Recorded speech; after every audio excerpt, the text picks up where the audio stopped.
Hey guys, gonna make another video today. This time we're gonna cover how to change the weather on your Grandstream phones. I've had a few requests for this recently, so I figured I'd go ahead and put it together.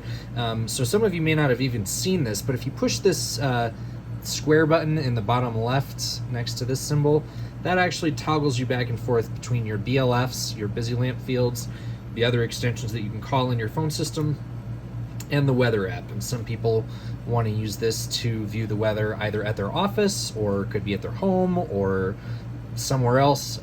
We don't really feel like it's something that we should be pushing out. We want to let people customize this because it's really pretty easy. So again, you can just toggle back and forth with this button, but once you're in the weather app here, you can configure it by hitting the config button down here. And then what we want to do is we want to jump down to the city code, and instead of doing auto, we're going to do self-defined city code, and then we can just use our zip code here. So I'm going to go ahead and put in Denver's zip code. Oops. Push this button if you need to switch between letters and numbers, and then we're going to put in my zip code here.